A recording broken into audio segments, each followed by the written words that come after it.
गुरुमिलितं येन तस्मै श्रीगुरवे नमः। श्रीचैतन्यमनोभीष्टं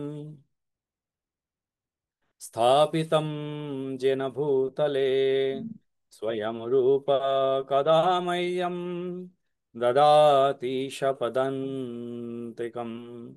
वन्देऽहं श्रीगुरो श्रीयुतापदकमलं श्रीगुरून् वैष्णवांश्च श्रीरूपां सग्रजातं सहगना ललिता श्रीविशाखान्वितंश्च नमोऽयं विष्णुपादाय कृष्णपृष्ठाय भूतले श्रीमते भक्तिवेदान्ता स्वामिनिति नामिने। नमस्ते सरस्वती देवे गौरवाणी प्रचारिणे निर्विशेष शून्यवादे पाश्चात्यदेशतारिणे वंशाकल्पतरुभ्यश्च कृपसिन्धुभ्य एव च पतितानां पावनेभ्यः वैष्णवेभ्यः नमो नमः। जय श्री कृष्ण चैतन्य प्रभु नित्यानंद श्री अद्वैत गदाधर शिवसादि श्री गौरभक्तवृंद। हरे कृष्णा कृष्ण कृष्णा हरे हरे, हरे राम राम राम हरे हरे। मुखं करोति वाचालं पंगुलंघयते गिरिं यत्कृपातमहं वन्दे परमानन्दमाधवं। श्रीचैतन्येश्वरं श्रीगुरुदिनकारिणं परमानन्दमाधवम्। হরে কৃষ্ণ। সকলের চরণে দণ্ডবত প্রণাম। তো আমি আমাদের প্রতি বৃহস্পতিবারের যে হরে কৃষ্ণ। প্রভু দণ্ডবত প্রণাম। দণ্ডবাদ রত্নাকর আমাদের অধ্যয়ন এবং শ্রবণ, তা আজকেও আমরা অলমোস্ট শেষের দিকে রয়েছি। তা আমরা ভক্তি রত্নাকর থেকে এখন আমরা পাঠপূর্বক শ্রবণ করব।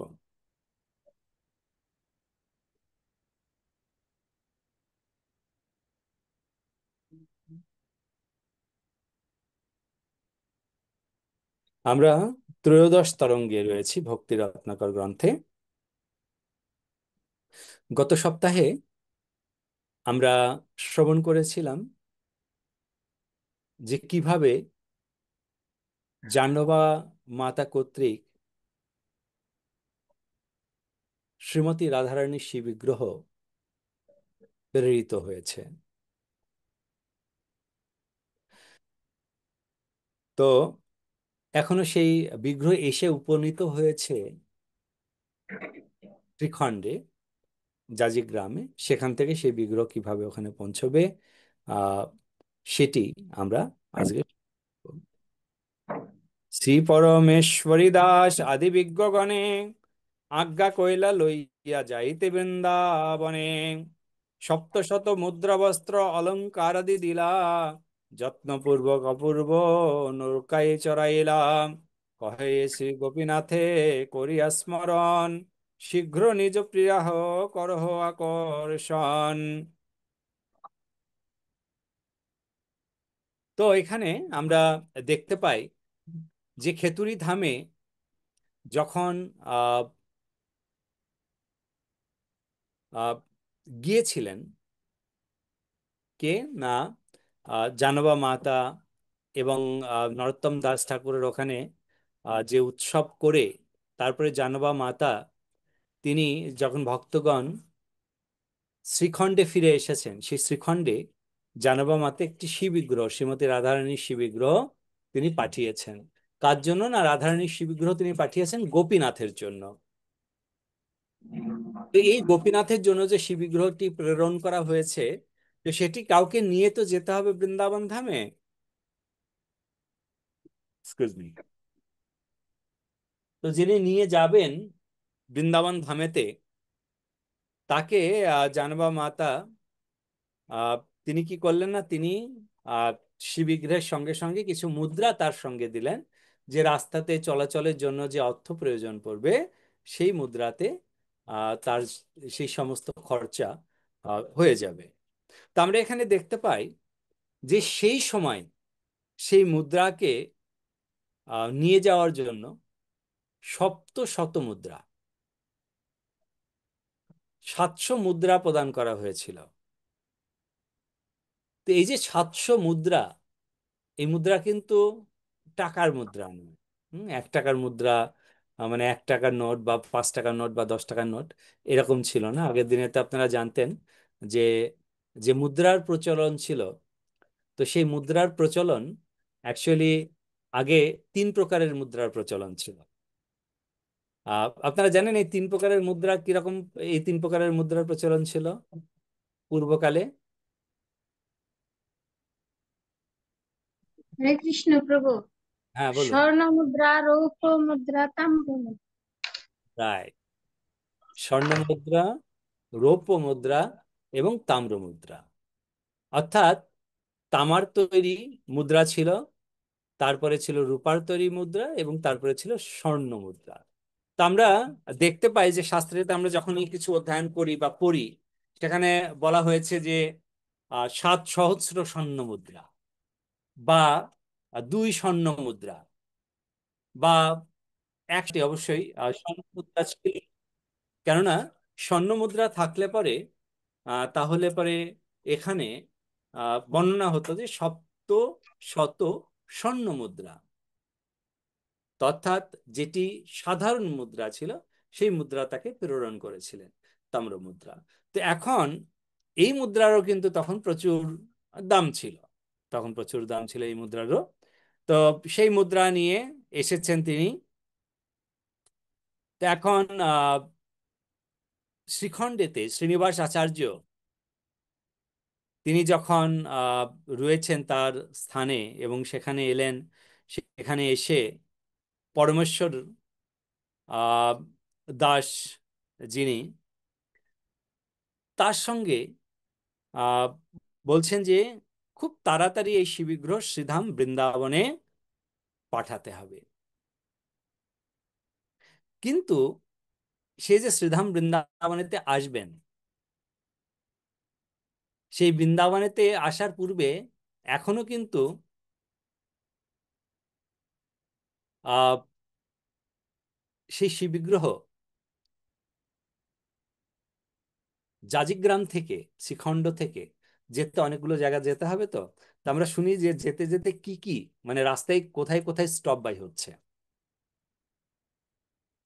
শ্রী ঈশ্বরীর চেষ্টাকে বুঝিবে অন্যজনে, করিলেন বিদায়ে পরম শুভক্ষণে। বিদায় হইতে নৌকা আইল তরায়, একদিন স্থিতিমাত্র হইল নদিয়ায়। অদ্য নৌকা আসিবে কণ্টক নগরে, পত্রী লইয়া মুই এথা আইল সত্তরে। তো ওখান থেকে নৌকা ছেড়ে যে নৌকাটি কাটোয়াতে আসবে, কাটোয়াতে যখন আসবে, তো এই যে জানা মমতার যে পত্রী, সেই পত্রী অর্থাৎ তার যে একটি রচিত একটি লেটার বা পত্র, সেই পত্রটি আচার্য ঠাকুরের হাতে প্রদান করলেন। আচার্য ঠাকুরের হাতে যখন সেই পত্রটি প্রদান করলেন, আচার্য ঠাকুর সেই পত্রটি দর্শন করে পড়ে তখন আচার্য সেই পত্র মস্তকে ধারণ করলেন। তো আমরা দেখতে পাই যে এই পত্রটির মধ্যে কি রয়েছে, যে তার জন্য শ্রীনিবাস আচার্য সেই পত্রকে মস্তকে ধারণ করলেন। তাই এত কহি পত্রে দিলা আচার্যের হাতে, আচার্য লইয়া পত্রী ধরিলেন মাথে। পত্রীপাঠ মাত্রে মহা উল্লাস অন্তরে, সভা সহ চলেন সে কণ্টক নগরে। বস্ত্র অলঙ্কার আদি যে প্রস্তুত ছিল, দিবেন যেহেতু তাহা সঙ্গে করি নিল। সহস্রেক মুদ্রাবীর হাম্বির গোপনে, দিলেন রামচন্দ্র কবিরাজের স্থানে। রামচন্দ্র আচার্য প্রভুরে জানাইল, হাসি আচার্য তাহা সঙ্গে করি নিলাম। তো এই যে পত্রের সঙ্গে যে যে শিব বিগ্রহ নিয়ে শ্রীধাম বৃন্দাবনে যাবে, 700 মুদ্রার সঙ্গে পাঠিয়েছেন, যে মুদ্রাটি হয়তো যথেষ্ট নয়। তো তো যখন এই সমস্ত ডিটেলস জানলেন তখন বীর হাম্বির, বীর হাম্বির আমরা সকলেই জানি, কেন তারই কাহিনী আমরা শ্রবণ করছি। তো সেই বীর হাম্বির রামচন্দ্রকে তিনি কিছু মুদ্রা প্রদান করলেন, যে এই মুদ্রাটি যেত প্রভুর সেবায় লাগতে পারে। এবং কত মুদ্রা দিলেন? সহস্রেক মুদ্রা, অর্থাৎ 1000-এরও বেশি মুদ্রা তিনি প্রদান করলেন রামচন্দ্র কবিরাজের হাতে, যে এই মুদ্রা তিনি যেন শ্রীনিবাস আচার্যকে প্রদান করেন। শ্রীনিবাস আচার্য সেই মুদ্রা নিতে প্রথমে রাজি হননি, বা তারপরে সেই মুদ্রা গ্রহণ করেন। এবং কণ্টক নগরে শীঘ্র উপনীত হইলা, কেশব ভারতে গোসাইয়ের ঘাটে আইলা। দেখেন সে ঘাটে নৌকা আইলো সেই ক্ষণে, হইল মহানন্দ পরস্পর সম্মিলনে। শ্রী পরমেশ্বর দাস নৃসিংহ চৈতন্য, ঠাকুর কানাই আদি সব অংশে নৈপুণ্য। কেউ যেতে পারে সবার অন্তর, আচার্য মেরিচুক বাড়িল বিস্তর। শ্রী নবদ্বীপের কথায় আচার্য কহিতে, ব্যাকুল হইয়া কেহ নারে স্থির মন, স্থির হইতে। তো এখানে যখন কণ্টকনগর, কণ্টকনগর বলতে এখানে কাটোয়ার কথা বর্ণনা করা হচ্ছে, যে যখন কাটোয়াতে সে নৌকা এসে উপনীত হলো, তো তখন সেখানে কেশব ভারতী, কেশব ভারতী আহ, তিনি সেই ঘাটেতে এলেন, এসে শিব বিগ্রহকে স্বাগত করে তার মন্দিরেতে নিয়ে গেলেন। আমরা এখানে দেখতে পাই যে শিব বিগ্রহগণকে যখন এই যে বিভিন্ন আহ, পরিক্রমা বের হয় বা শ্রী বিগ্রহ বিজয় করতে বের হন, নগর পরিভ্রমণে বের হন, তখন আমাদের কর্তব্য যে সেই শিব বিগ্রহকে আমাদের নিজের গৃহে নিয়ে যাওয়া এবং সেখানে তাদেরকে ওয়েলকাম জানিয়ে, রাস্তার মাঝখান থেকে ওয়েলকাম জানিয়ে সেই বিগ্রহকে নিয়ে যাওয়া। তো এখানে আমরা দেখতে পাচ্ছি যে গঙ্গা ঘাটে এসেছেন, সেই গঙ্গা ঘাট থেকে স্বাগত করে ভগবানকে নিয়ে যাওয়া হচ্ছে তার আরেকটি স্থানে, অর্থাৎ আরেকটি মন্দিরে। এবং আহ এইখানে যে শিব বিগ্রহ, এখানে হচ্ছেন শ্রীমতী রাধারানী, রাধারানীর বিগ্রহ। তো সেই শিব বিগ্রহকে তিনি নিয়ে এলেন কণ্টক নগরে কাটোয়াতে। সব অলঙ্কার আদি যে প্রস্তুত ছিল দেবেন হেতু তাহা সঙ্গে করি লীলা সহস্রকম। ওকে, এটা আমরা পড়ে নিয়েছি।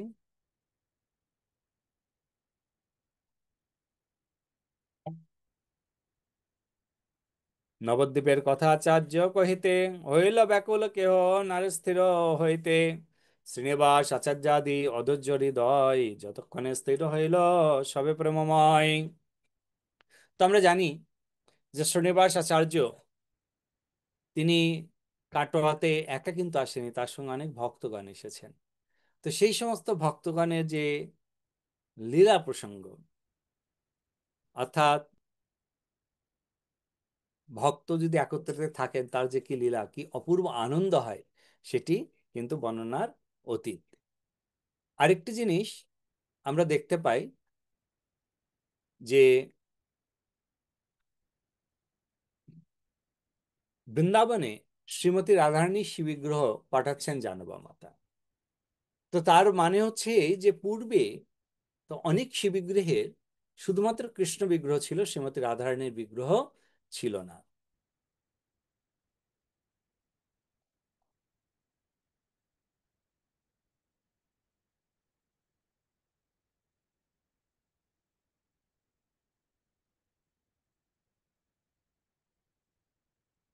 জানবা মাতা ছাড়াও আরেকজন কিন্তু শ্রীধাম বৃন্দাবনে শ্রীমতী রাধারানীর শিববিগ্রহ বানিয়ে প্রেরণ করেছিলেন। আপনারা কেউ জানেন কে প্রেরণ করেছিলেন শ্রীমতী রাধারানীর বিগ্রহ জাহ্নবা মাতা ছাড়া?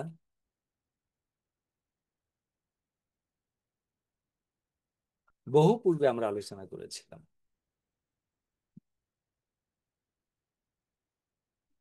ঠিক আছে, যদি মনে আসে বলবেন।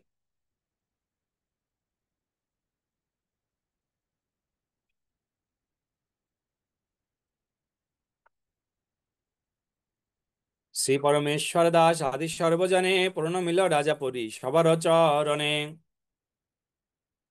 সকলেই পাইয়া রাজার পরিচয়, কইলা গারো আলিঙ্গন অনুগ্রহ অতিশয়। দেখি যে সে সবার তেজ শিবির হাম্বের, প্রেমানন্দে অধৈর্য হইতে না রে স্থির। কণ্টকবাসী দেখি প্রেমোদয়, রাজার সৌভাগ্য সকলে প্রশংসয়। শুনিতে রাজার দন্য কেবা নাহে বোঝে, নৃসিংহ চৈতন্য ধন্য কহ এ রাজারে। কেহ কয়ে আচার্যের কৃপা বলবান, সে সম্বন্ধে রাজা যেন প্রাণেরও সমান। রাজার অদ্ভুত স্নেহ বাড়িল সবার, কহিতে কি জানে জন্মে সে চেষ্টা রাজার। শ্রী পরমেশ্বরী দাস ঠাকুরের উল্লাসে, লইয়া গেল নৌকায় ঠাকুর শ্রীনিবাসে। তো যখন কণ্টক নগরের দর্শন হলো, এবং দর্শনের পরে শিববিগ্রহকে আবার পুনরায় নৌকায় নিয়ে তারা আহ শ্রীনিবাস আচার্যের সঙ্গে এবং আহ শ্রীনিবাস আচার্যের সঙ্গে পরমেশ্বর দাসের সঙ্গে শ্রীধাম বৃন্দাবনের উদ্দেশ্যে যাওয়ার পথে তারা এখন প্রস্তুতি নিচ্ছেন যে সেখানে শিববিগ্রহকে নিয়ে যাবেন। তো এই যে রাজা, এদিকে রাজা কিন্তু সকলের পরিচয় পেয়ে তিনি একদিক থেকে প্রণাম করছেন সবাইকে। আমরা পূর্বে প্রণামের মহিমা বর্ণনা করেছিলাম। আর এখানে এই যে বীর হাম্বির, তিনি প্রত্যেকের কাছে এতটা কৃপা আশীর্বাদ ভিক্ষা চাইছেন, যেটি আহ আমরা দেখতে পাই যে সাধারণতভাবে গৌড়ীয় বৈষ্ণব বিধিতে বা পদ্ধতিতে শ্রীল নরোত্তম দাস ঠাকুর তার ভজনেতে লিখেছেন যে কি করে আমরা একে অপরের সেবায় নিযুক্ত থাকতে পারবো। তো এখানে আহ বীর হাম্বির, তিনি এই যে সমস্ত ভক্ত যারা ভগবানের নাম প্রচারের জন্য নিজেদেরকে উৎসর্গ করেছেন, তাদের দর্শন প্রাপ্ত হওয়া মাত্রই কিন্তু তিনি তাদের চরণে ভুলণ্ঠিত হয়ে পড়লেন। আচ্ছা, কে ভুলণ্ঠিত হয়ে পড়লেন? হরে কৃষ্ণ, প্রণাম প্রণাম প্রভু। মাতা। সকল বৈষ্ণব চরণে প্রণাম। প্রভু রাজা বীর হাম্বির। রাজা বীর হাম্বির, ধন্যবাদ। আর এদিকে অনেকে প্রথমের দিকে হয়তো ভেবেছিল যে ইনি কে, কোথাকার যে প্রত্যেকটা জায়গাতে প্রণাম করছেন, প্রত্যেককেই প্রণাম করছেন, কারণটা কি। পরবর্তীতে যখন জানতে পারলেন যে ইনি একজন রাজা, এবং এবং এরকমও নয় যে তিনি একজন রাজা, কিন্তু আহ, তার মানে তিনি একজন রাজা, কিন্তু তার যে প্রকৃতপক্ষে যে শক্তি বা পাওয়ার, সেটি অতটা দেখতে পাওয়া যাচ্ছে না। হুম। তো বীর এখানে তার পাওয়ার দেখানোর জন্য নয়, তিনি এসেছেন তার দৈন্যতা দেখানোর জন্য। আর সেই দৈন্যতা দেখে লোকেরা সবাই তার প্রশংসায় মত্ত হয়েছে।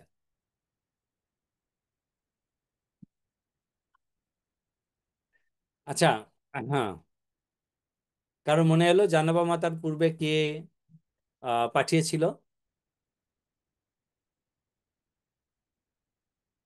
শিববিগ্রহ বৃন্দাবনে?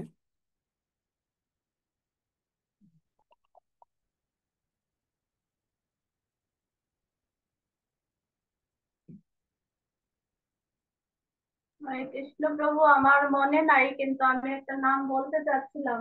আমি বলুন। জানি না আহ, যে যশোদা মাতা। না,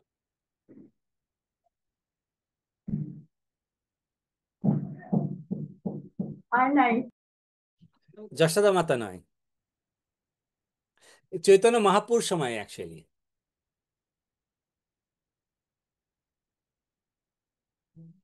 প্রভু আরেকটু হিন্টস দেন, তাহলে চেষ্টা করি। চৈতন্য মহাপুর সময়ে একজন ভক্ত ছিলেন যিনি উড়িষ্যাতেই থাকতেন। তো সেখান থেকে তিনি মহাপ্রভুর আহ, কাছে তিনি সেবা প্রার্থনা করেন, যে তিনি সেবা করতে চান। আর মহাপ্রভু তখন তাকে বললেন যে ঠিক আছে, তুমি এই সেবা করো যে যেখানে যেখানে ভগবান কৃষ্ণ একা রয়েছেন সেই মন্দিরে রাধারানীর শিব বিগ্রহ তৈরি করে তুমি সেখানেতে ডোনেশন করো। না, অনেক জায়গায় শিব বিগ্রহ ছিল, হয়তো রাধারানী ছিল, শিব বিগ্রহ সামহাও রাধার, সেই রাধারানী মিসিং হয়ে গেছে। তো এইভাবে করে আর কি। প্রভু উনি কি রাজা ছিলেন? উনি রাজা হতে পারেন, রাজপুত্র হতে পারেন, রাজার মন্ত্রীও হতে পারেন।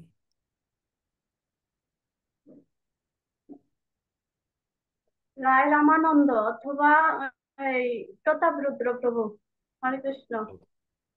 যাক, আমরা পেয়ে গেছি, অনেক নাম পেলাম, কিন্তু সঠিকটা এখনো পেলাম না।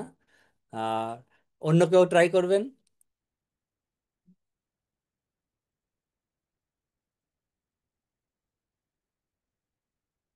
ওকে, অ্যাকচুয়ালি তিনি প্রতাপরুদ্রের ছেলে। মহাপ্রভু যাকে সর্বপ্রথম কৃপা করেছিলেন, সেই প্রতাপরুদ্রের ছেলে এই ভগবানের শিববিগ্রহ পাঠিয়ে মানে বানিয়ে বৃন্দাবনেতে পাঠাননি, নিজে নিয়ে গিয়েছেন।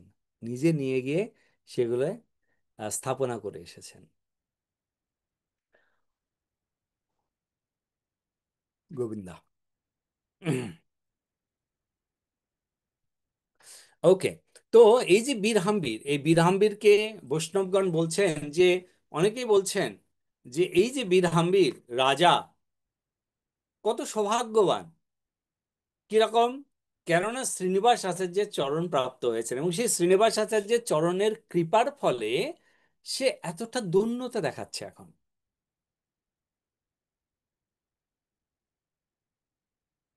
আর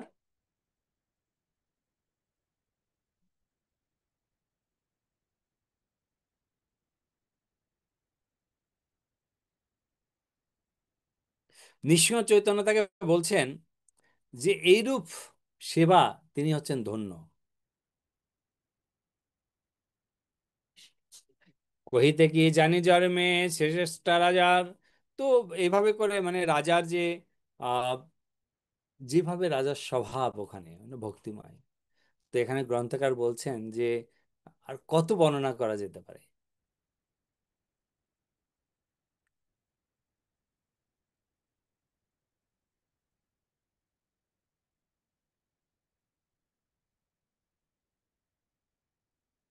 ওকে। শ্রী পরমেশ্বরী দাস ঠাকুর এই উল্লাসে লইয়া গেলা নৌকায় ঠাকুর শ্রেণী বাসে। আচার্যের প্রতি কহে মধুর বচন, শ্রী ঈশ্বরী পুনঃ যাইবেন বৃন্দাবন। রাধিকা শ্রী গোপীনাথের সমর্পিয়া, আমরা আসিব শীঘ্র নৌকায় চাপিয়া। এত কয়ে ঘুচাইয়া বস্ত্র আবরণ, করাইল রাধিকার মূর্তি দর্শন। Excuse me. সর্বাঙ্গে সুন্দর দিতে উপমানা হয়, দেখে আচার্য প্রেমে বিহ্বল অতিশয়।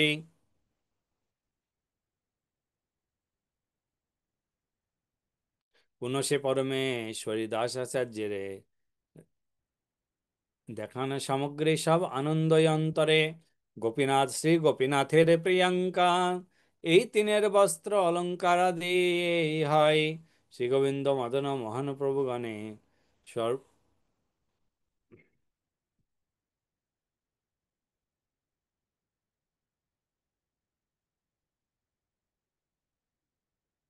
শ্রী পরমেশ্বর দাস পরম স্নেহেতে করানো দর্শন সবে নৌকায়া, সরি, আনিয়া নৌকাতে। তো এখানে আহ শ্রীনিবাস আচার্য, পরমেশ্বর দাস, তারা শিব বিগ্রহকে নিয়ে বৃন্দাবনের উদ্দেশ্যে যাত্রা শুরু করেছেন।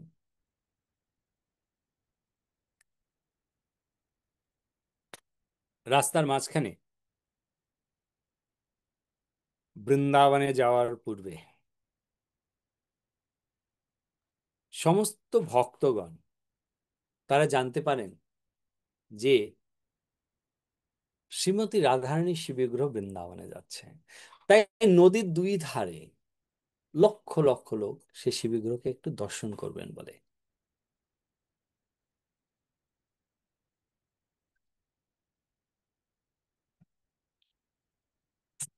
হুম। কেননা সেখানে সেই শিবিগৃহের নৌকাতে কীর্তন সহযোগে নৃত্য চলছিল। আর সে কীর্তন নৃত্যনের আওয়াজ শ্রবণ করে সকলে সেই স্থানে এসে উপনীত হন।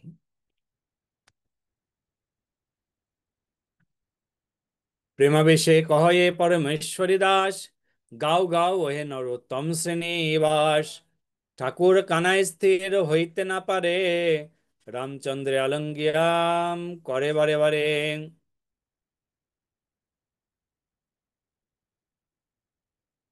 সো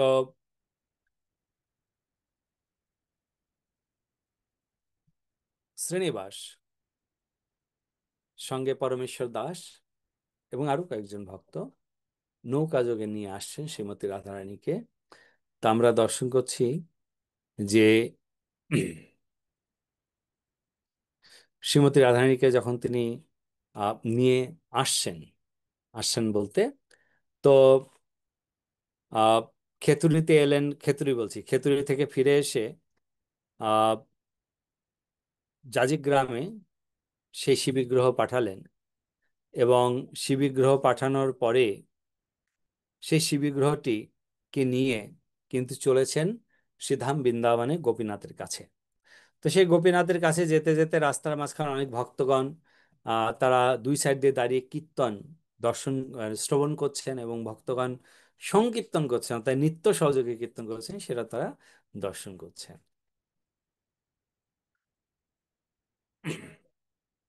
এরপরে যখন শিবিগ্রহকে নিয়ে যাওয়া হয় তখন কি পরিস্থিতি? শ্রী পরমেশ্বরী দাস আদি কত লইয়া,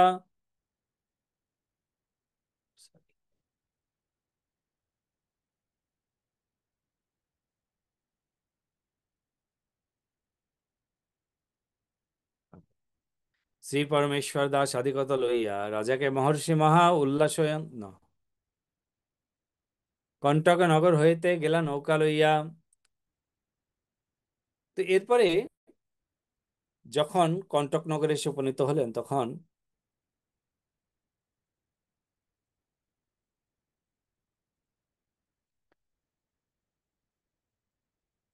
ইহা শুনি পরে নরোত্তম পদ তলে সিঞ্চে দুখানি পদ পদ্মনেত্র জলে।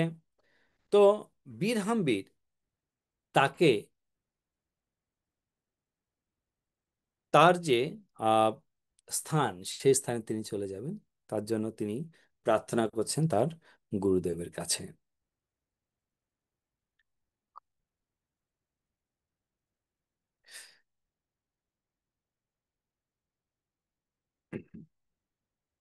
তো এরপরে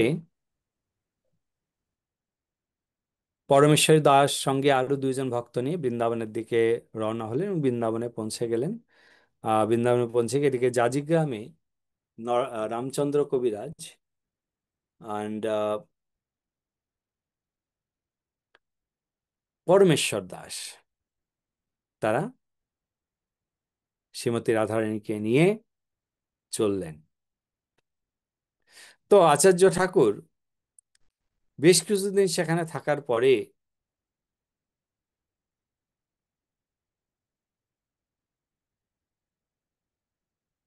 উম,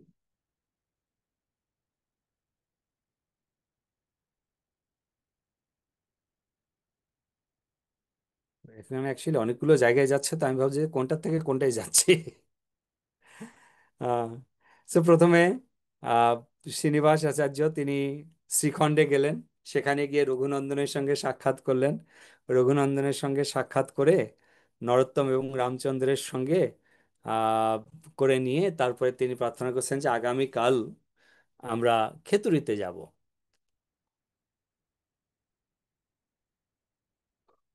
তো খেতুড়ি ধামে যাব, তার জন্য তার কাছে কিছু প্রার্থনা নিয়ে এলেন। রঘুনন্দন কহে যাই বা কিছু খেতুরি, কিছুদিন রহিয়া আসিব শীঘ্র করি। এত বল এত কহি বিদায় দিলেন আচার্যেরে, যাজি গ্রামে আসিস হবে চিন্তায় অন্তরে।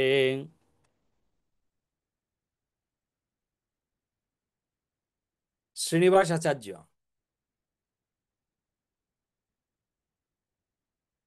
তিনি এমন একজন আচার্য যে বীরহাম্বীরের মতো তার শিষ্য রয়েছে। শুধুমাত্র তাই নয়,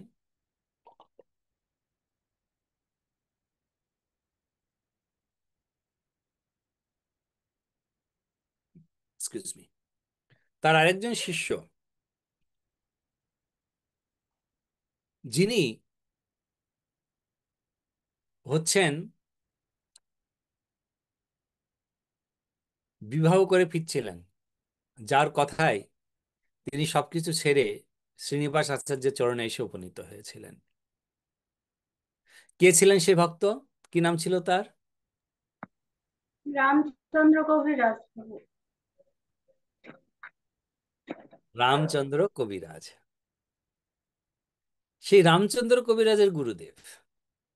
তো এইভাবে করে আমরা দেখতে পাই যে শ্রীনিবাস আচার্যের কিন্তু তখন অনেক শিষ্য সামন্ত ছিলেন, এবং তিনি খুব একজন প্রসিদ্ধ ব্যক্তিত্বও ছিলেন। কিন্তু তিনি মানে খেতুরি ধামে যাবেন কিছু একটা অনুষ্ঠান করার জন্য, তার জন্য তিনিও পারমিশন নিচ্ছেন। কার কাছ থেকে পারমিশন নিচ্ছেন?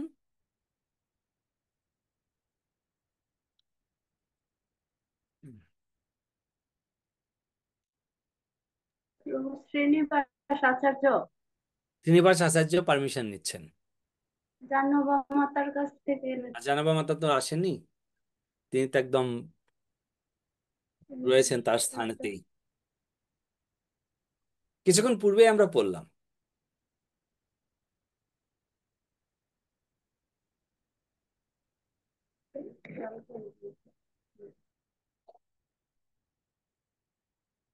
তিনি শিখণ্ডে কার সঙ্গে সাক্ষাৎ করতে গেলেন?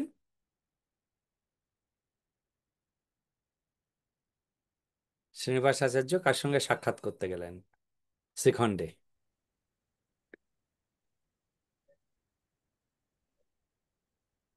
নরহরি সরকার। তারা তো অনেক পূর্বে নিত্যলোকে প্রবেশ করেছেন, তাহলে আর কে হতে পারেন?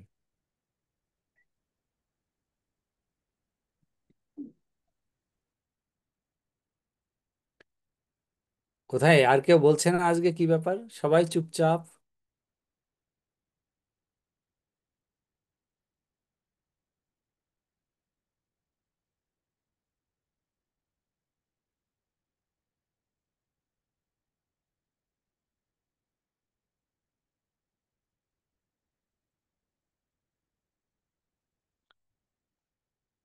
যিনি ভগবানকে জোর করে খাবার খাইয়েছিলেন, বলে খাওয়া নইলে পিটাবো। প্রভু রঘুনন্দন। রঘুনন্দন। কেননা নরহরি সরকার ঠাকুর তো তখন তিনি ছিলেন এ লোকে, তিনি নিত্যলীলায় বিরাজ করেছেন। সেই রঘুনন্দন, রঘুনন্দনের কাছে গিয়েছেন পারমিশন নেওয়ার জন্য যে আমরা কোথায় যাচ্ছি, কোথায় যেতে চাই? খেতুরি ধাম। খেতুরি ধামে। রঘুনন্দন কি বলছেন আমরা শুনবো। শ্রী রঘুনন্দন কহে, যাইবা খেতুরি, কিছুদিন রহিয়া আসিব শীঘ্র করে। যে তুমি খেতুরি যেতে চাও, ঠিক আছে, ভালো কথা, যাও। তবে সেখানে গিয়ে তুমি পার্মানেন্ট থেকে যেও না, খুব তাড়াতাড়ি দর্শন হওয়ার সঙ্গে সঙ্গে তুমি যেন সেখান থেকে বেরিয়ে আসো। তো এইভাবে করে রঘুনন্দন তাকে উপদেশ প্রদান করলেন। হুম। শুধু তাই নয়, তিনি বললেন কি,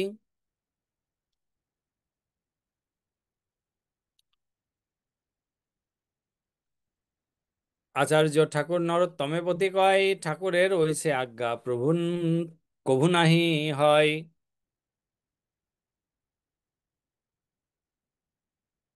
ঠাকুরের হইছে আজ্ঞা কভু নাহি হয়, চৈতন্যগণের চেষ্টা বুঝে সাধ্যকার, না জানি কখন করেন অন্ধকার।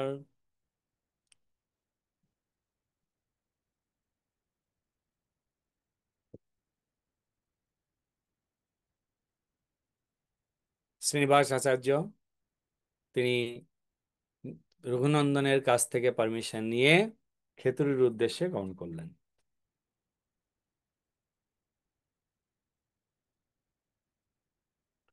তো শ্রীনিবাস আচার্যের সঙ্গে সঙ্গে আরো অনেক ভক্তগণ বলছেন যে আমরাও যাব, আমরা যাব করে তারাও কিন্তু তার পাশে চলতে শুরু করেছেন।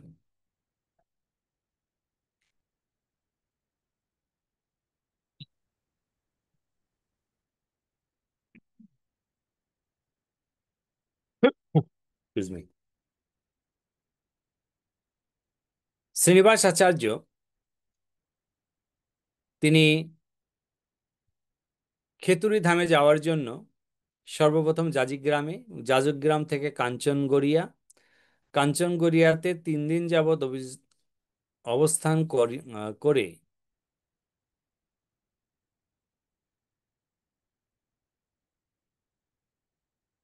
তারপরে চললেন কাঞ্চনগড়িয়া।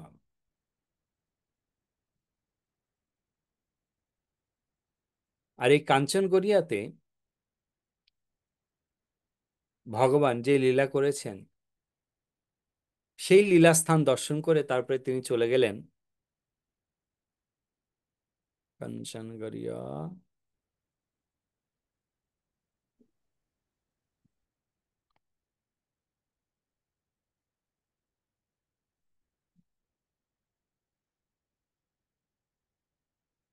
বধূরি, পঞ্চবটী, সরি পদ্মাবতী। তো তিনি এই সমস্ত জায়গা পার হয়ে ফাইনালি খেতড়ি ধামে উপনীত হলেন।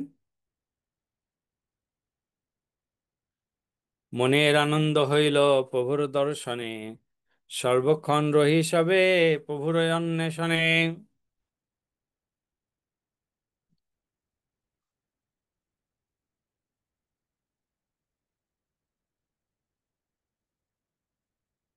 এরপরে সেখান থেকে তারা চলে এলেন খেতুড়ি ধামে। খেতুড়ি ধামে এসে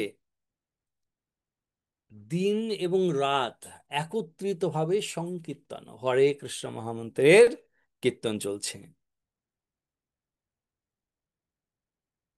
তা আমরা জানি যে নরোত্তম দাস ঠাকুর এবং শ্রীনিবাস আচার্য দুইজন একত্রিত হয় তাহলে কি হতে পারে। তো শ্রীনিবাস আচার্য তিনি নরোত্তম দাস ঠাকুরকে সঙ্গে নিয়ে তার সেই খেতুড়ি ধামে দুর্দান্ত কীর্তন করলেন এবং সেটি দর্শন করে বঙ্গদেশী বিপ্র মানে আছে সেখানে যে উপস্থিত ছিলেন বিপ্র ব্রাহ্মণ, তিনি তারা সকলে মহাপ্রভু এবং নিত্যানন্দ প্রভু চরণে প্রণতি নিবেদন করে সকলে ক্রন্দন করতে লাগলেন।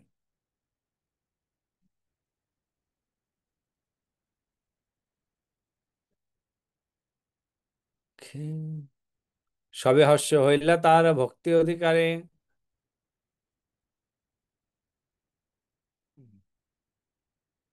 ঐশের অঙ্গ প্রকাশে আচার্য নরোত্তম কে বুঝিতে পারে দোহে চরম দুর্গণ।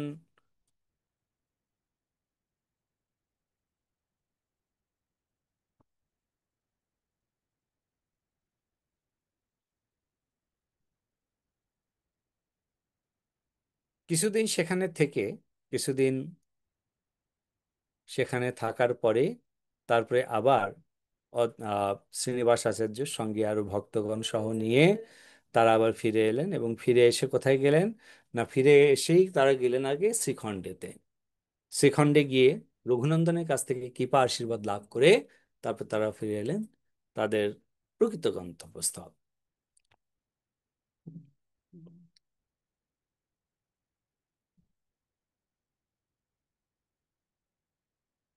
চলিলা ঠাকুর রঘুনন্দনের পাশে, তাহা স্নেহাবশে সরি কোলে কইলা শ্রীনিবাসে, জিহ্বাই কুশল সেবাদিক ধরি।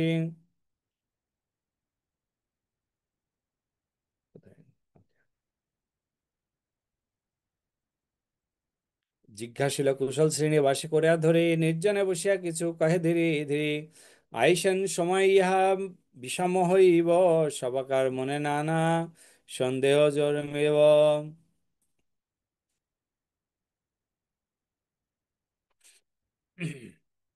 কৃষ্ণ কৃষ্ণ চৈতন্য চন্দ্র নিত্যানন্দ সংহৃত অবতারে কলাস্মিন বৈষ্ণবানাং সর্ব এব হি ভবিষ্যন্তি সদ্বিষম কালে কালে দিনে দিনে প্রান্ত সদিগ্ধ হৃদয়া।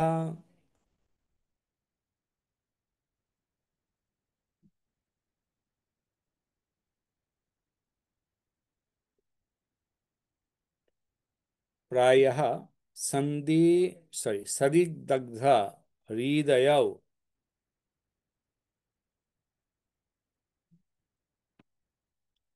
তো ভজনামৃতে এই শ্লোকটি বর্ণনা করা হয়েছে শ্রীল শ্রীনিবাস আচার্যকে লক্ষ্য করে বর্ণনা করা হচ্ছে অ্যাকচুয়ালি, যে কিভাবে করে শ্রীনিবাস আচার্য সমস্ত সিনিয়র বৈষ্ণবদের কাছ থেকে সবসময়, বিশেষ করে তার গুরুস্থানে যে সমস্ত বৈষ্ণব ছিলেন, তো তার কাছ থেকে তিনি কি করতেন না, সবসময় তাদের কৃপা আশীর্বাদ লাভ করতেন, এবং কিভাবে তারা বেশি সন্তুষ্ট হবে সেই জিনিসটিও কিন্তু লক্ষ্য রাখতেন। তো এখানে আমরা এই জন্য দেখছি যে শ্রীকৃষ্ণ চৈতন্য প্রভু নিত্যানন্দ প্রভু তাদের লীলা সংগোপন করার ফলে পরে এই তিন প্রভু আবির্ভূত হয়েছেন। আর আমরা জানি যে এই তিন প্রভু কে কে, আহ শিল নরোত্তম দাস ঠাকুর, শিল শ্যামানন্দ প্রভু, আরেকজনকে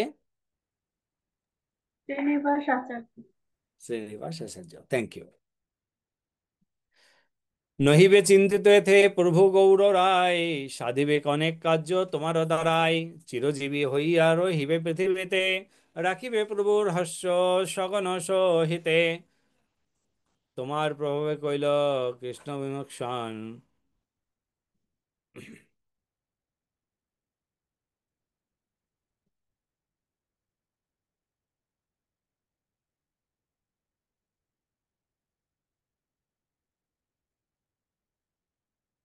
এত কয়ে শ্রীনিবাস প্রবোধিয়া মদন গোপাল গৌরাঙ্গের আগে গেলাম, পুত্রের সমার প্রিয়া গৌর গো গোপাল্য চরণে, প্রতিদিন মহন্তেরে জাগে আনে করে। শ্রী শ্রীনিবাস আচার্য তিনি জাজিগ্রাম, শ্রীখণ্ড, এভাবে করে বিভিন্ন জায়গায় পরিভ্রমণ করে তিনি ঘুরতেন। তো এখন জাজিগ্রামের রঘুনন্দন প্রভুর সঙ্গে সাক্ষাৎ করে তার কৃপা আশীর্বাদ নিয়ে তিনি চলছেন, এবং রঘুনাথের কৃপা আশীর্বাদ প্রাপ্ত হয়েছেন। কিন্তু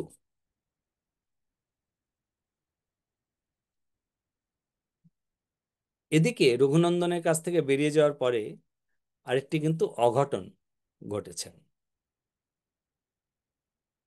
সেটি কি?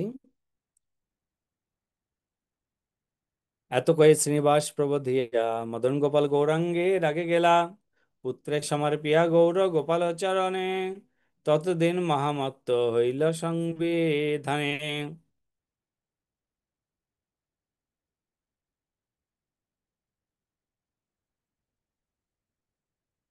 শ্রীকৃষ্ণ চৈতন্য নাম লইয়া বারবার দেখে সঙ্গবন।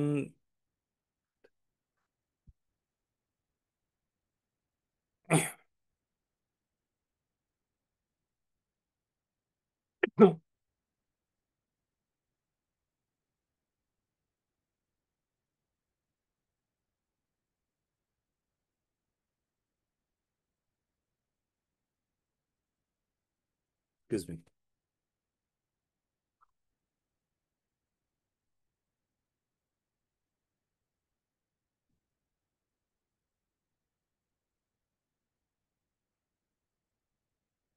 পুত্রে সমর্পিলা গৌর গোপাল চরণে, তিন দিন মহামত্ত হইল সংকীর্তনে, নরহরি পাদপদ্ম করিয়া স্মরণ, গোপাল গৌরাঙ্গ রূপে অর্পিল নয়ন, শ্রীকৃষ্ণ চৈতন্য নাম লইয়া বারবার, হইল সঙ্গোপন দেখে লোকে চমৎকার। ধন্য সে শ্রবণ শুক্লা চতুর্থ দিবস, কেবা নাহি গায়ে রঘুনন্দনের যশ, তো রঘুনন্দন রঘুনন্দন তিনি আহ শ্রীনিবাস ঠাকুর খেতড়ি ধামে গেলেন, খেতড়ি ধাম থেকে তিনি ফিরে এলেন। ফিরে এসে তিনি আবার গিয়েছেন, যেহেতু রঘুনন্দনের কাছ থেকে তিনি প্রার্থনা করে গিয়েছিলেন এবং রঘুনন্দনের কৃপাতে বলেছিলেন যে খুব তাড়াতাড়ি চলে আসবে। তিনি খুব তাড়াতাড়ি এসেছেন, কারণ রঘুনন্দন তখনই অসুস্থ ছিলেন। তো এখন তিনি প্রায় বিছানা শয্যাতে ছিলেন। তো এখন রঘুনন্দন তিনি নিত্যলোকে প্রবেশ করবেন। ঠিক তার পূর্বে শ্রীনিবাস আচার্য তারা পৌঁছে গেছেন। তো 3 দিন ধরে কন্টিনিউ কীর্তন চলছে রঘুনন্দনের পাশে, এবং সেই 3 দিনের কীর্তনের পরে রঘুনন্দন তিনি এই মর্ত্যলোক থেকে তিনি নিত্যলোকে প্রবেশ করেন। তো নিত্যলোকেতে যখন রঘুনন্দন প্রবেশ করেন, তখন রঘুনন্দনের পুত্র,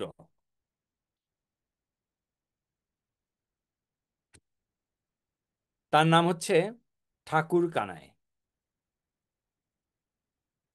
রঘুনন্দন পুত্র ঠাকুর কানাই কইল মহোৎসব আয়োজন অন্ত নাই। শ্রীনিবাস আচার্য শ্রীখণ্ডে রহিলা তাবৎ, মহোৎসবের সাঙ্গ নহিল যাবৎ।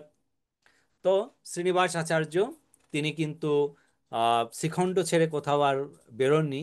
রঘুনন্দন তিনি নিত্যলোকে গমন করলেন এবং তারপরে শ্রাদ্ধা কর্মাদি তার সন্তানের দ্বারা করিয়ে তারপরে শ্রীনিবাস আচার্য সেখান থেকে কিন্তু তিনি ফিরে আসেন তার মঠে।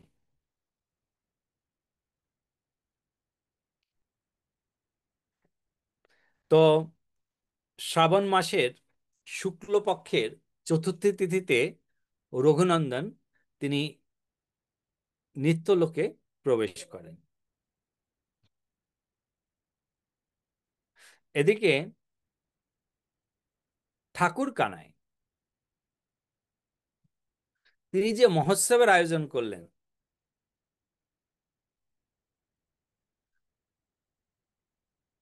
এক্সকিউজ মি, 3 দিন পরে, হুম, রঘুনন্দনের পুত্র ঠাকুর কানাই 3 দিন পরে তার মহোৎসব করলেন। তো ঠাকুর কানাইয়ের পুত্র হচ্ছেন শ্রী মদন। তিনিও সংকীর্তনে অদ্ভুত নৃত্য করলেন এবং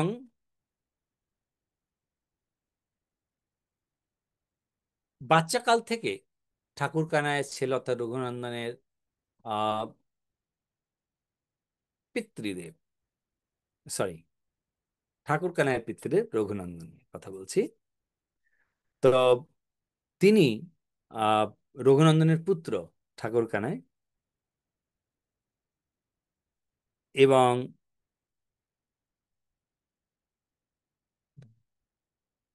কৈশোরে কানার ক্রমে হইল পুত্রদয়, শ্রী মদন আর বংশী ভক্তিরসময়। মদন পৌকণ্ডে ভক্তি রত্ন প্রকাশিলা, প্রভু নরহরিপদে আত্মসমারপিলা। ঘরে দেখি মহানন্দ পাই সর্বজনে, যে নিত্য কীর্তন তা বর্ণিতে কেবা জানে। কি বলিব শ্রীখণ্ডে যে প্রেমের প্রকাশ, হইল সম্পূর্ণ যার দোহে সে অধিবাস।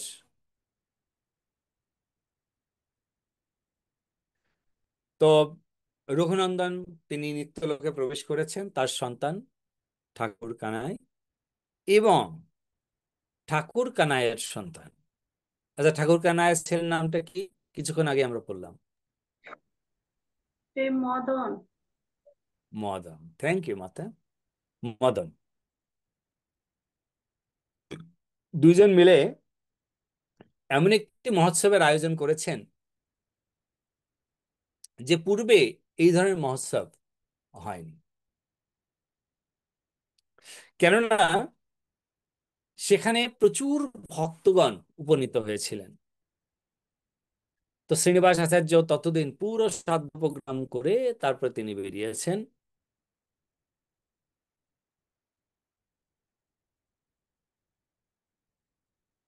এবং সমস্ত মহোৎসব করার পরে তিনি যে বের হয়েছেন শ্রীনিবাস আচার্য, তো সে শ্রীনিবাস আচার্য কি অবস্থা সেটা আমরা শ্রবণ করি।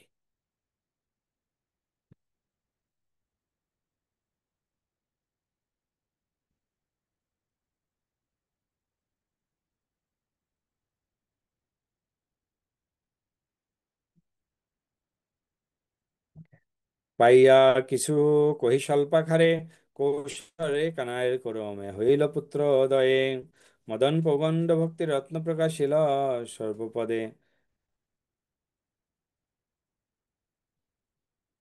হুম।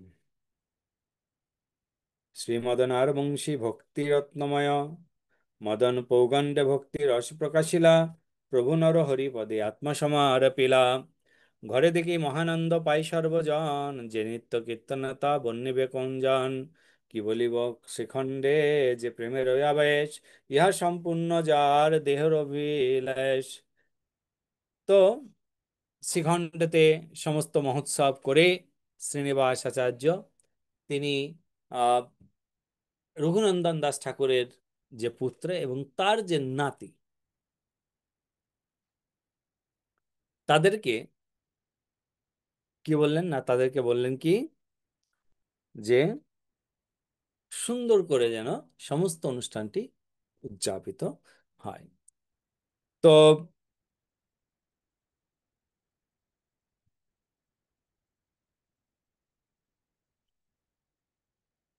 সকল মহন্ত নিজ নিজালয়ে গেলা শ্রীনিবাস আচার্য যত্নে বিদায় হইলা।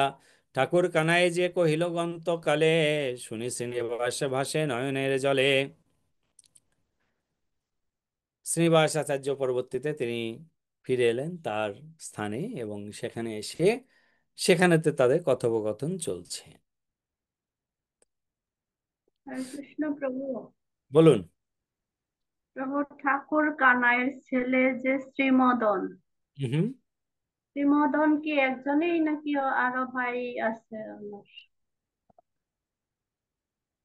এখানে বলা হয়েছে যে শ্রীমদন একজন নয়, দুইজন, মানে তার দুই সন্তান শ্রীমদন এবং বংশী। ঠিক আছে প্রভু। তো পুত্রদ্বয় বলল, তার পুত্রদ্বয় অর্থাৎ তার দুইজন পুত্র রঘুনন্দনের। তো তার নাম হচ্ছে শ্রীমদন এবং বংশী। ঠাকুর কানাই, সরি, ঠাকুর কানাইয়ের দুই পুত্র। ধন্যবাদ।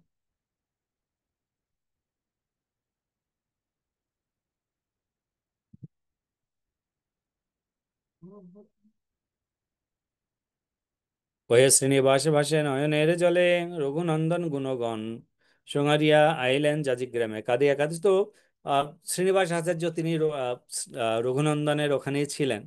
এখন তিনি ক্রন্দন করতে করতে তার বিরহে তার গুণগাথা শ্রবণ করতে করতে তিনি এলেন কোথায়, না তিনি এসে উপনীত হলেন জাজিগ্রাম।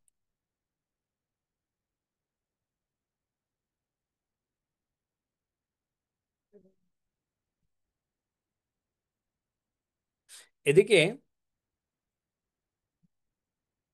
জাজিগ্রামে এসে কয়েকদিন থেকেই তিনি বন বিষ্ণুপুরে চলে গেলেন এবং সেখানে গেলে পরে বীরহাম্বির পৌঁছে গেছেন সেখানে। তার কি আনন্দ! এবং সেই আহ বীরহাম্বিরের ওখানে, মানে বনবিষ্ণুপুরে যখন তিনি আছেন সেই সময়ে সম্পূর্ণ বনবিষ্ণুপুর বাসীগণ শ্রীনিবাস আচার্যকে দর্শন করতে আসেন।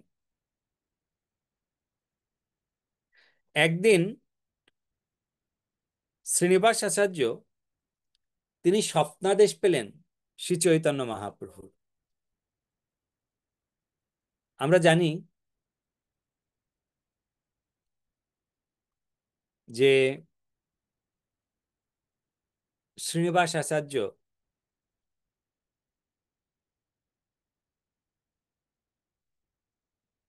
তিনি অলরেডি গৃহস্থ আশ্রমে আছেন, কিন্তু চৈতন্য মহাপ্রভু তাকে বলছেন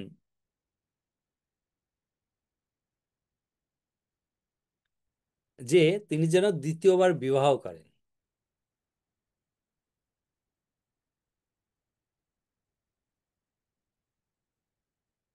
তো মহাবন্ত মহা মহাভাগ্যবন্ত যত বিষ্ণুপুরবাসী আচার্যের দর্শনে বিহব বল নিশি।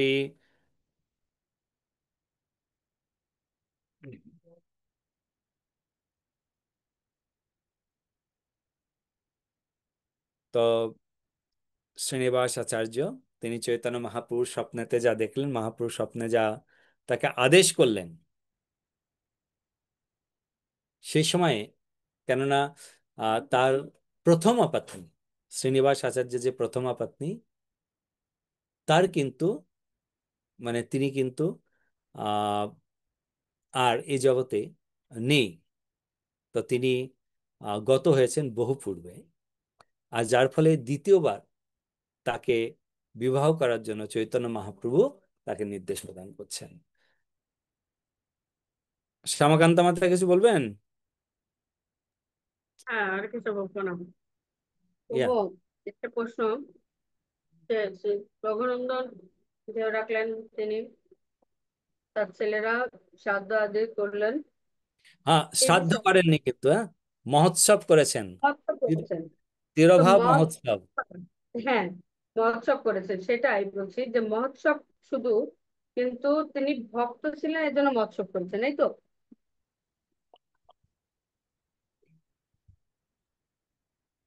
ভক্ত ছিলেন, শুধু ভক্তই নয়, তিনি ছিলেন হচ্ছে শুদ্ধ ভক্ত, মানে হুম, সম্পূর্ণরূপে ভগবানের নিজ জন। মানে শ্রীনিবাস, রঘুনন্দন প্রভুর ছেলে। রঘুনন্দন প্রভুর সন্তানেরা রঘুনন্দন প্রভুর জন্য 3 দিন হুম, পরে তিরোভাব তিথি মহা মহোৎসব করেন, যেহেতু রঘুনন্দন ছিলেন একজন গুরু। তো তিনি তো তো উম, রঘুনন্দন ছিলেন নিজে শুদ্ধ ভক্ত, তার সন্তানেরা শুদ্ধ ভক্ত ভগবানের, সেই ক্ষেত্রে মহোৎসব হলো।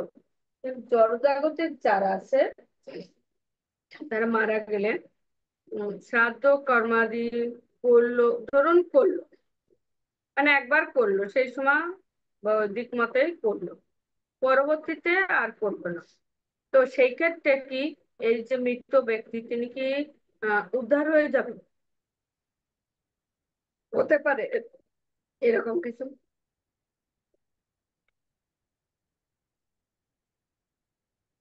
আজকের যদিও টপিকটা অন্য প্রকার, কারণ এখানে যে টপিকটা চলছে এটি হচ্ছে প্রিয় শুদ্ধ ভক্ত। এখন হুম, শ্রাদ্ধ কর্মের দ্বারা কাউকে উদ্ধার করা হয় না। যিনি শ্রাদ্ধ কর্ম করেন তিনি তার কর্তব্য কর্ম করেন, নাম্বার 1। হুম, নাম্বার 2 হচ্ছে, শ্রাদ্ধ কর্মের দ্বারা ভগবানের কাছে প্রার্থনা করা হয় যে তার প্রারব্ধ বা অপ্রারব্ধ কোনো কর্মের ফলে যদি কোনো প্রকারের সাজা হয়, সেটা না হয়ে যেন ভগবান তার চরণে স্থান প্রদান করেন। হুম। হুম? ভগবানের চরণেতে তাকে পাঠানোর জন্য ভগবানের কাছে বিশেষ রূপে প্রার্থনা করা। এবং সন্তানের কর্তব্য কর্ম হচ্ছে তার পিতৃমাতৃদেবের উদ্দেশ্যে শ্রাদ্ধ করে তিলতর্পণ দান করা। হ্যাঁ, একবার করলো, তাকে কি হ্যাঁ, প্রত্যেক এবার বছর করতে হবে? সেটাই আমি আসছি যে যদি এই ধরনের হয়, শাস্ত্রেতে বলেছেন যে ধরুন আপনি 11 দিন, 13 দিন বা 15 দিন বা 17 দিন বা 21 দিনেতে আপনি শ্রাদ্ধ করেন বা করলেন, হুম, তো সেই ক্ষেত্রেতে আপনার ওই শ্রাদ্ধের পরে কি আপনার সবকিছু সমাপ্ত হয়ে গেল? না, শ্রাদ্ধের পরে সবকিছু সমাপ্ত হলো সেটা বলা যাবে না, কেননা শাস্ত্রে বলা হচ্ছে যে আমাদের যে টাইমিং জোন, বিশেষ করে যারা শুদ্ধ ভক্ত তাদের জন্য আলাদা। তারা তো রকেটে বসবে একদম সোজা, within a second, less than A second. কিন্তু হুম। সাধারণত বলা হয়েছে যে 12 ঘন্টা আমাদের প্রয়োজন পড়ে সেই লোকে পৌঁছতে, মানে আহ, সূক্ষ্ম আত্মার জন্য, সূক্ষ্ম শরীরের জন্য। তো এখন এই যে সময়টি, এই সময়টিতে আলটিমেটলি,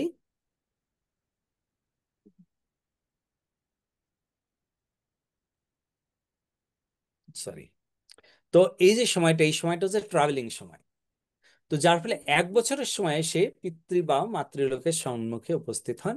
এবং সে পিতৃ বা মাতৃলোকের সম্মুখে উপস্থিত হলে পরে এই যে তাকে শ্রাদ্ধ কর্ম যেটা করা হয়েছিল, বাৎসরিক শ্রাদ্ধটি ঠিক সেই রূপেই তাকে করতে হবে সে লোকে প্রবেশ করার জন্য। আচ্ছা, বাৎসরিক শ্রাদ্ধ একবার যদি হয়ে যায়, তারপরে যদি সে চায় প্রতি বছর করতে পারে, সে যদি না চায় সেটা করতে নাও পারে, তাদের কোনো অপরাধ নেই। বুঝে ধরুন গেল? মানে সে বাচ্চা করলো, মানে বা বৈদিক মতে বা এমনি করলো না, কিন্তু কোনো এক সময় সে করলো, সেক্ষেত্রে ধরুন সে পিতৃ লৌকিক যে কোনো হয়তো নিম্ন লোকে থাকলো, সেখান থেকে ধরুন হঠাৎ হঠাৎ করে হোক কোনো ভক্ত হয়ে গেল, ছেলে মেয়েরা তারা শ্রাদ্ধ কর্মাদি করলো, সেই ক্ষেত্রে সে কি তার পিতা মাতা তখন যদি করা হয় বৈদিক মতে, তখন কি তিনি সেই লোক থেকে উদ্ধার পেতে পারেন? পেতে পারেন, যদি তার বংশজেরা প্রকৃতপক্ষে খুব ভালো ভক্ত হন, নিঃসন্দেহে পেতে পারেন। কেননা শাস্ত্রেতে বলছেন যে একজন যদি কৃষ্ণ ভক্ত হয়, তার এতটা শক্তি চলে আসে যে সে 14টা পুরুষ উদ্ধার করার ক্ষমতা রাখেন। 7 জন 7 জন, তো ফলে হতে পারে, কোনো অসুবিধার কারণ নেই। ঠিক আছে। ওকে। আমি তার নাম ভৌগোলিকদের কাছে প্রশ্ন করলে ভৌগোল বলেন যে হতে পারেন, হতে পারে, এরকম কোনো গ্যারান্টি ওয়ারান্টি নেই। উনি তো অনেকভাবে ওনার প্রশ্নের উত্তরগুলো ঠিক ইজি বুঝতে পারি না অনেক সময়। ও, মানে তার পিছনে প্রশ্নের উত্তরগুলো অনেক একজন মাতাজি জিজ্ঞাসা করছিল এরকম। তাই জানেন যে দেখা গেলো যে প্রত্যেক বছরই কি সেই ছেলেকে করতে হয়, না করলো একবার ঠিক আছে, হঠাৎ সে ভক্ত হলো, চেতনা হলো, একবার করলাম, আর পরবর্তী বছরের থেকে সে ধরুন সব সেবা দিয়ে দিল, শ্রাদ্ধ শান্তি কর্মাদি করলো না, এরকম চলছে। ঠিক আছে, সেই তারই উদ্দেশ্যে করা হচ্ছে। কিন্তু দেখা গেলো মানে উনি বলছেন, তারকৃষ্ণবাবু বলছেন যে প্রত্যেক সন্তানের কর্তব্য তার পিতা মাতাকে জন্য শ্রাদ্ধ কর্মাদি করা রাইট। মানে করলে দেখা গেল জড়জগতে থাকে তারা এরকম, কিন্তু দেখা গেল যে যে যারা ভক্ত নয় তারা কি করছে, তারা তো ধরুন আমিষ দিচ্ছে, তারপরে 15 দিন করছে, 21 দিন করছে, কিন্তু আমরা জানি যে আমরা এখন শাস্ত্র পড়ি যতটুকু জানি যে 11 দিনে করলে তার সেই আত্মার গতি হয়, কিন্তু তারপরে করলে সে আত্মার কর্ম যদি তখন তার কর্ম অনুযায়ী, যেমন জ্যোতিষশাস্ত্র দক্ষিণায়ন উত্তরায়ণ বিভিন্ন বর্ণনা দিলেন, দেওয়ার পরে তিনি কোথায় যাবেন, সেখান থেকে কোন কোন পর্বে পিতৃদেব, মানে পিতৃপুরুষ, সূর্যদেব, এই চন্দ্রদেব, বিভিন্ন যে লোকগুলো আলাদা আলাদা ডিফারেন্ট করে উনি লিখে লিখে দিয়েছেন, সেখানে যান, সেখানে চন্দ্রের কাছে যান, কেউ সূর্য কাছে যান, কেউ জমালয় যান, এভাবে বলছেন। তো এরকম ভাবে তার সে করে বিচার হয়, তারপর যায়। তো এরকম দেখা গেল কি সে সন্তান আদি করলো না, মানে করলো কিন্তু কোনো সময় একবার করলো আর করলো না, তখন সেখান থেকে যাবে কিনা, তো এরকম ভাবে তো যেতে পারে, উনিও বলছে যেতে পারে। এরকম সেই জন্য মানে ওনাকে প্রশ্ন করা মানে এমনিতে যেভাবে কি সেই বলে না ক্যাক করে ধরে বসে, আর সে ধরে বলে ফলে এমন উত্তর উত্তর দেয় মানে ভয় পায় তখন সব মানে, ওই জন্য বললাম এটা Right. না প্রশ্নটা না, করার। ঠিক আছে। কারণ প্রভু একটু একদম স্ট্রেট ফরওয়ার্ড দিতে পছন্দ করেন বেশি। হ্যাঁ, স্টেট কার্ড একদম। একেবারে। ওকে।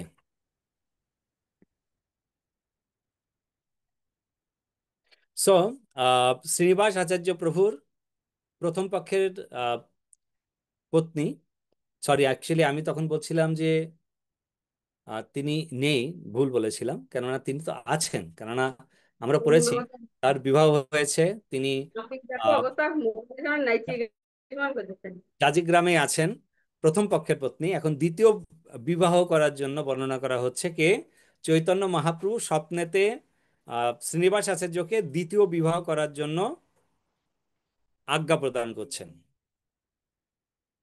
তো সেই দ্বিতীয় বিবাহ হবে কোথায় সেটিও তিনি বলে দিলেন, যে তোমাকে কিছু করতে হবে না, কেউ তোমার কাছে আসবে আর তার কন্যা তোমার হাতে দিয়ে চলে যাবে। তো আমরা দেখি, পড়ি যে কি হলো। বলছেন মহাপ্রভু স্বপ্নেতে বলছেন, গোপালপুরের নামে একটি গ্রাম আছে রাঢ় দেশে। রাঢ় দেশ মানে আহ, যেটি অ্যাকচুয়ালি নিত্যানন্দ প্রভুর জন্মস্থান, একচক্রের এরিয়াটা, ওগুলো হচ্ছে রাঢ় দেশ। তো সেই রাঢ় দেশে থেকে আসবেন, সেখানে একজন আছেন, তার নাম কি, রাঘব Chakraborty.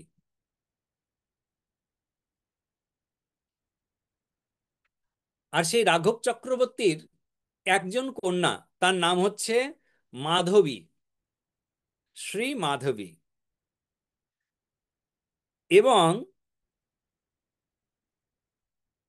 Sorry sorry sorry, not মাধবী, শ্রী রাঘব চক্রবর্তী নাম কেহ কয়, শ্রী মাধবী নামে হয় বিপ্রের বনিতা, তার কন্যা গৌর সঙ্গ প্রিয়া সুচরিতা, গৌরাঙ্গ প্রিয়া। গৌরাঙ্গ প্রিয়া, শ্রী গৌরাঙ্গ প্রিয়া হচ্ছেন তার কন্যার নাম। আর আহ, মাধবী হচ্ছে রাঘব চক্রবর্তীর সহধর্মিণী, বনিতা, বনিতা মানে সহধর্মিণী। কন্যার সম্বন্ধ কথু স্থির নাহি হয়, ব্রাহ্মণ ব্রাহ্মণী চিন্তে চিন্তা অতিশয়। একদিন রজনী প্রভাতে ঠাকুরানী, কহে ভর্তার প্রতি সুমধুর বাণী। তো বলছেন যে এই দুই ব্রাহ্মণ এবং ব্রাহ্মণী তার কন্যার বিবাহ হচ্ছে না বলে বড় চিন্তায় মগ্ন আছেন। তো একদিন সকালবেলাতে এই দুইজন কথোপকথন করছে। কি বলছেন? যে স্বপ্নে মোরে কহে আগে বিপ্রবাজ্য, তোমার কন্যার ভর্তা শ্রীনিবাসা আচার্য। যত্নে মই তাহার আগমন জিজ্ঞাসিতে, তেহ কহে আইলাম শান্তিপুর হইতে। পুনঃ কিছু জিজ্ঞাসিতে নিদ্রাভঙ্গ হইল, যেতে যে দেখিনু তাহা হৃদয় ব্যাপিল। বিপ্র কহে প্রভাতে মুই দেখিনু স্বপন, শ্রীনিবাসে কইনু কন্যা সম্মাপন। শুনিয়া ব্রাহ্মণী কহে বিলম্বে কি আর, যাই তথা অবশ্য করিবে অঙ্গীকার। ব্রাহ্মণীর বাক্যে বিপ্র উল্লাস অন্তরে, শীঘ্র গিয়া নিবেদয় কইল আচার্যেরে। সো যখন এই যে রাঘব চক্রবর্তী এবং তার সহধর্মিণী মাধবী দেবী, তারা দুইজনই এত চিন্তিত তাদের কন্যার বিবাহ হচ্ছে না, আর রাত্রেতে স্বপ্নেতেই দেখছেন যে একজন এসেছেন, একজন আচার্য এসেছেন, একজন সন্ন্যাসী এসেছেন তাদের স্বপ্নে। এবং সেই সন্ন্যাসী এসে বলছে কি, তোমরা এত চিন্তা করছো কেন? তোমার কন্যার জন্য তার পাত্র রেডি হয়ে আছে, তোমরা তো সেই পাত্রের কাছে যাচ্ছ না। তো তোমরা শুধু অন্যান্য জায়গায় ভাবছো, তার ফলে তোমাদের সামনে কোনো কিছু আসছে না। কেন? কেননা তোমার কন্যার জন্য যে পাত্রটি রয়েছে তিনি হচ্ছেন শ্রীনিবাস আচার্য। তো সেই শ্রীনিবাস আচার্যের কাছে যাও, আর তার কাছে গিয়ে তোমার কন্যার হাত দিয়ে দাও। আচ্ছা, শ্রীনিবাস আচার্য কোথায় থাকেন আর কি করে বা চিনবো? তার পত্নী স্বপ্নেতে জিজ্ঞাসা করছে, আপনি কোথা থেকে এসেছেন? তিনি বলছে, এই তো আমি শান্তিপুর থেকে এলাম। তো শান্তিপুর থেকে আমি এসেছি। আহ এভাবে করে তারপরে তার বিস্তারিত এখানে বর্ণনা করা হয়েছে যে আহ রাঘব চক্রবর্তী দেখছেন যে তার কন্যার হাত শ্রীনিবাস আচার্যের হাতে প্রেরণ করছেন, মানে শ্রীনিবাস আচার্যের হাতে দিচ্ছেন। এবং শ্রীনিবাস আচার্যকে তিনি দেখতে পেলেন যে তাদের পাশাপাশি একটি জায়গা, সেটি হচ্ছে বনবিষ্ণুপুর, সেখানেতে শ্রীনিবাস আচার্য রয়েছেন। স্বপ্নতে দেখতে পাচ্ছেন এগুলো সব কিন্তু একদম ডিটেলস। আর শ্রীনিবাস আচার্য তার গঞ্জও কিন্তু বনবিষ্ণুপুরেই অবস্থান করছেন, তার শিষ্যের গৃহেতে, বীরহাম্বীরের গৃহেতে। তো যখন দুইজনই একই স্বপ্ন অন্য অন্য প্রকারে দেখছেন, যে ব্যক্তি একই ব্যক্তির হাতে কন্যা সম্প্রদান হচ্ছে, এবং রাত্রে স্বপ্নেতে যিনি মানে আজ্ঞা প্রদান করেছেন তিনিও বলছেন শ্রীনিবাস আচার্যের হাতে দিতে হবে, তাহলে চলো গিয়ে খোঁজা যাক শ্রীনিবাস আচার্য কোথায় আছেন। তো খোঁজা যাক মানে কন্যাকে সঙ্গে নিয়ে যাওয়া যাক। তো এইভাবে করে তারা খোঁজেন, খুঁজতে খুঁজতে তারা পৌঁছে যান বনবিষ্ণুপুরে।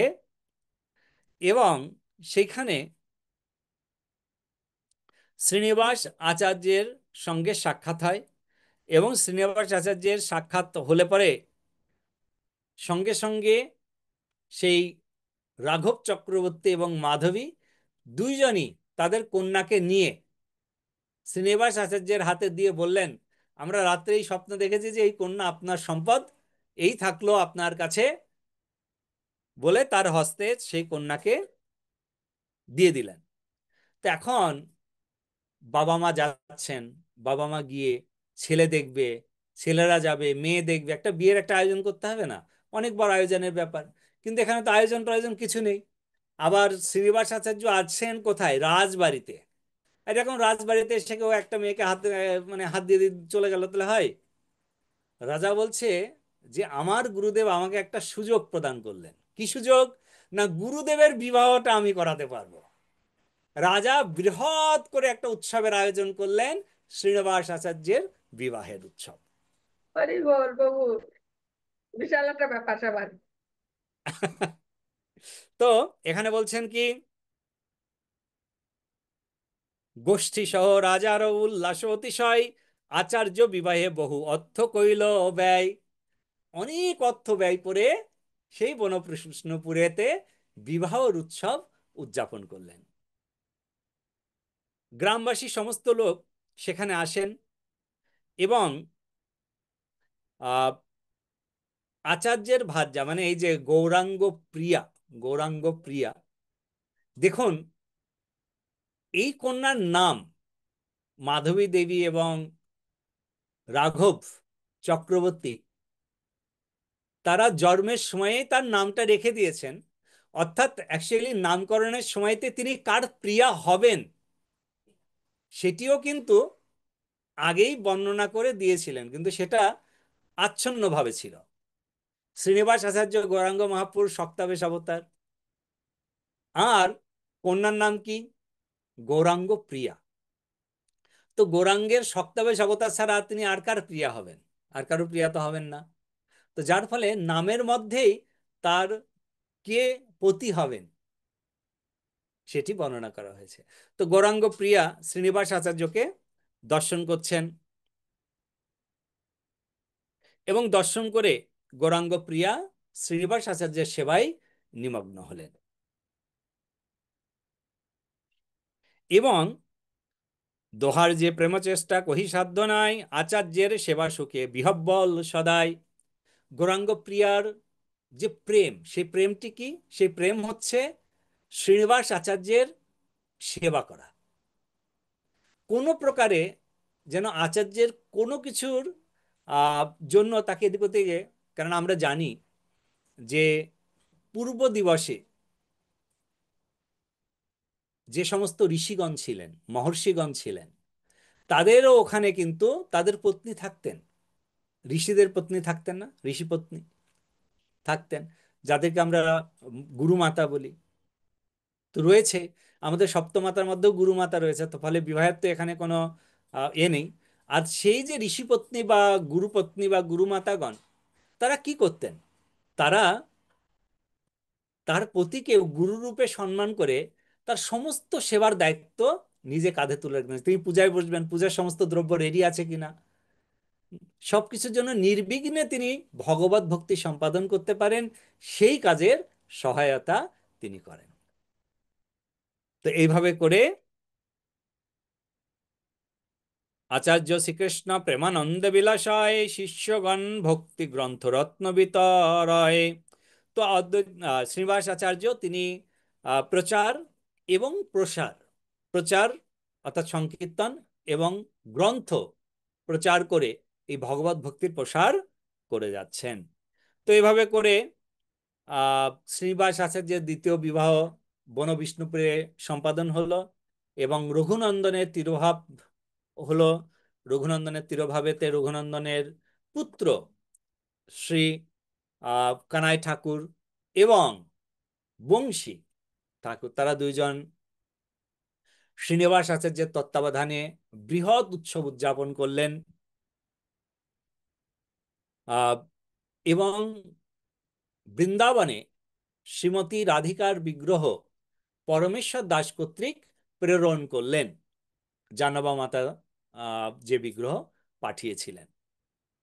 তো এই তিনটি জিনিস আমরা আজকে শ্রবণ করলাম। একটি জিনিস আমরা মাঝখানে ছেড়েছি, যে রঘুনন্দনের এই তিরোভাব তিথির সময়ে শ্রীনিবাস আচার্য সবসময় তিনি ছিলেন সম্পূর্ণ, মানে সমস্ত অনুষ্ঠান সম্পূর্ণ করে তারপরে তিনি, মানে তারপরেও সেই স্থান থেকে তার আসতে মন চাইছে না। তার কারণ কি? তার কারণ আমরা পূর্বে, হয়তো আপনাদের মনে আছে, আমরা পূর্বে অনেক তিরোভাব তিথি মহোৎসব করেছি, অনেক তিরোভাব তিথি মহোৎসব শ্রবণ করেছি, এবং প্রত্যেকটি তিরোভাব তিথিতে যিনি লিড দিয়েছেন, ভক্তদের শক্তি জুগিয়েছেন মনের, কেননা সমস্ত ভক্ত ভেঙে পড়েছেন ক্রন্দনে। আমাদেরকে কে সাহায্য করবে, তার বিরহেতে আমরা কি করে থাকব? তাদের যে শক্তি জুগিয়েছেন সে মাত্র একজন, তিনি ছিলেন রঘুনন্দন। তিনি একা সমস্ত মহোৎসবের দায়িত্ব নিতেন, সমস্ত ভক্তদেরকে সেই মহোৎসবেতে দেখাশোনা করা, কোথায় থাকবে, কি প্রসাদ পাবে, কিভাবে উৎসব চলবে, রঘুনন্দন প্রত্যেকটি জায়গাতে কিন্তু সেই মহোৎসবের দায়িত্ব পালন করেছিলেন। এবং পরবর্তীতে রঘুনন্দন শ্রীনিবাস আচার্যকেও কিন্তু সেই দায়িত্ব শিখিয়েছেন, তার ফলে শ্রীনিবাস আচার্যের সঙ্গে সঙ্গে রঘুনন্দন সেই দায়িত্ব পালন করতেন। আর রঘুনন্দন যখন তিরোভাব হলেন, তার জন্য কিন্তু শ্রীনিবাস আচার্য তার সম্পূর্ণ দায়িত্ব তার মস্তকেতে তিনি তুলে নিলেন। আমরা আগামী সপ্তাহে শ্রী বৃন্দাবনেতে গোপীনাথের কাছে রাধারানী পৌঁছে যাবেন। তো রাধারানী পৌঁছে গেলে পরে কিভাবে রাধারানী এবং কৃষ্ণের এই শিবিগ্রহকে আহ স্থাপনা করা হবে, রাধারানীকে স্থাপনা করা হবে কৃষ্ণের পাশে, সেই লীলা আমরা শ্রবণ করব। তো আজকে আমরা এখানে রাখি, যদি কোনো প্রশ্ন থাকে আমরা কিছু আলোচনা করতে পারি।